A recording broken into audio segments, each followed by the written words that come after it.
हजारों हजारों साल पहले जिसने विश्व को जीरो दिया, जिसने सूरज से जमीन तक की दूरी नापी, चांद से जमीन तक की दूरी नापी, जिसने पर्यावरण जैसा शब्द नहीं निकाला, जिसको यह पता नहीं था कि ये जो आसमान है ये क्या है, आपको ये सब पता नहीं था, लेकिन वो जानते थे कि जो संचार क्रांति भारत में आई है, ये हजारों इस शहर के गणमान्य लोगों को गुना में मुझ जैसे साधारण इंसान को सुनने के लिए बुला सकती है। और इसी के कारण दुनिया भर में एक बदलाव हो रहा है और लोगों को सच पता चल रहा है। लेकिन मुझे दुख है,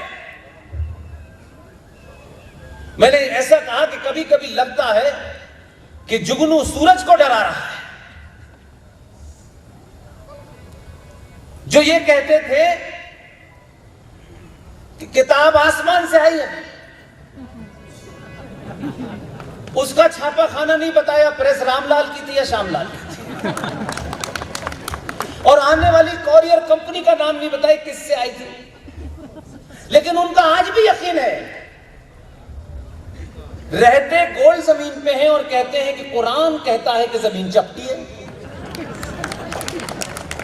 दो में से एक ही बात हो सकती है भाई, या तो गोल है या चपटी है, लेकिन मजा गोल धरती पे ले रहे हैं और बता रहे हैं चपटी है। अब जमीन चपटी है कि तुम्हारी ये चपटी है हमको पता नहीं। वो आपको चैलेंज कर रहे हैं,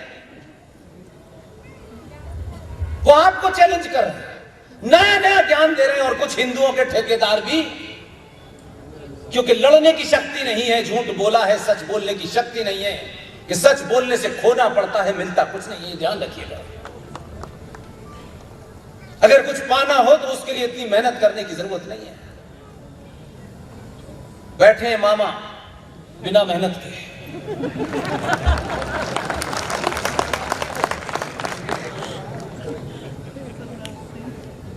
इसलिए कुछ न मिले, जिस दिन ये भाव सनातनी में हो जाएगा,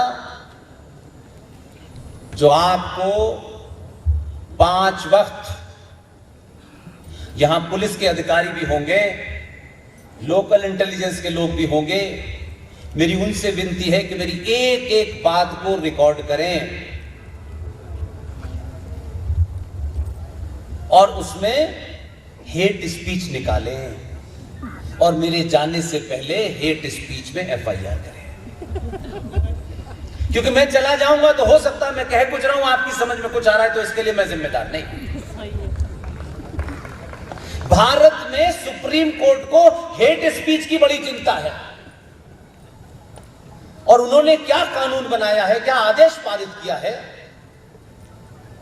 सुप्रीम कोर्ट के 5 जजेस जो आते ब्लैक कैट की देखरेख में हैं, गाड़ी से उतरते हैं ब्लैक कैट की देखरेख में, और फैसला सुना के गाड़ी में बैठ जाते हैं, बुलेट प्रूफ में बैठते हैं, और 20 कमरे और 12 कमरे के मकान में दिल्ली में रहते हैं।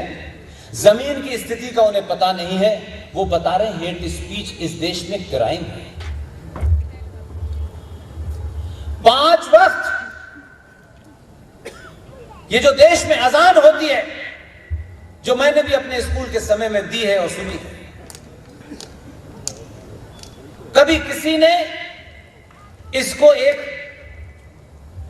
अध्यापक के नाते, एक विद्यार्थी के नाते, एकेडमिकली उस किताब को, उस अजान को सुन करके, अगर आपको ज्ञान नहीं है तो उस आदमी से जो उर्दू फारसी का जानकार हो, उससे पूछे तो कि ये 5 बार क्या कहते हैं। आपको पता नहीं है, इसलिए नेता, उसकी मजबूरी है कि जैसी वो चिल्लाए वो बताने के, वोट लेने चुप हो जाएगा। मुझे नहीं चुकाना। 5 बार जब अजान में यह कहा जाता हो कि जो मेरे अल्लाह के अलावा किसी दूसरे की पूजा वाजिब नहीं है, अल्लाह के सिवा किसी दूसरे की पूजा नहीं हो सकती, इससे बड़ी हेट स्पीच क्या है? क्योंकि इस देश में जैन समाज के 8 9 उनके रहनुमा हैं। इस देश में सिखों के गुरु हैं। अगर आप ये कहते हैं कि अल्लाह के सिवा किसी दूसरे की पूजा नहीं हो सकती, तो आप इस समाज को डरा रहे हैं। आपको सबसे पहले जेल होनी चाहिए। मुझे यह कहने का खास तौर से वहां जहां 95% लोग सनातनी हिंदू हैं। कोई हनुमान जी की पूजा करता है, कोई राम की करता है, कोई कृष्ण की करता है, कोई सीता की करता है, कोई दुर्गा की करता है। आप चिल्ला करके ये किसे धमका रहे हैं इस भारत में कि अल्लाह के सिवा दूसरा कोई इबादत के लायक नहीं है? आप इस्लामिक देश में तो कह सकते हैं, भारत में ये कहने की इजाजत नहीं है। इसलिए चीजों को एकेडमिकली हैंडल कीजिए। आप भावनाओं में बह करके कुछ भी कहते हैं। इसलिए मैंने कहा कि उनसे ज्यादा दोषी सनातनी हिंदू है। यह आपने फैलाया, किसी और ने नहीं फैलाया। यह आपका जुमला है। सारे धर्म बराबर हैं। कहां पढ़ा था? मुझे बताओ, मैं आधा जीवन इसी में निकाल दूंगा। बताओ कहां पढ़ा था? क्योंकि जो काम जिसका है वो कर ही नहीं रहा। जिन्होंने अपने पारिवारिक जीवन से संन्यास लेकर के भगवा धारण कर लिया और वो कहते हैं कि अब हमने सांसारिक मोह माया को छोड़ दिया, वो लाइन में लगे हैं कि हमें टिकट चाहिए एमएलए का। क्या फ्रॉड है? अगर ये तय है कि आपने सब छोड़ दिया, तो फिर आपको इस संसार से कुछ लेना नहीं है, देना है। तो हम तब भी सच नहीं बोल रहे। इसलिए जो बात मठ और मंदिर से निकलनी चाहिए थी, वो हम जैसे लोगों को कहने के लिए हमारे एक साथी ने इस भरी सभा में कह रहे, या मेरी माएं बहनें बैठी हुई हैं, आप सब लोग अपने बच्चों को बड़े से बड़ा पद, बड़े से बड़ा पैकेज पे भेजना चाहते हैं। सनातनी हिंदुओं, अगर जिंदा रहना चाहते हो, बड़े पैकेज की चिंता मत करो। आप जिंदा रहेंगे तो बड़ा पैकेज काम आएगा। आपके पास समय ही नहीं है। बहुत लोगों ने अपने बच्चे को बड़ा करके अमेरिका भेज दिया है। यहां हो सकता है कि शर्मा जी दीक्षित जी के ऊपर और दीक्षित जी ठाकुर साहब के ऊपर ये रौब गालिब करें कि मेरा बेटा अमेरिका में है, $50,000 मिलते हैं। मोहल्ले में हो सकता है थोड़ा आपके कॉलर खड़े हो जाएं, माफ कीजिएगा।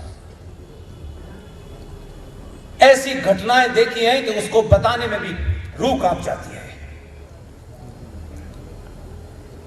ये बीमारी आप ही को है, किसी और को नहीं है।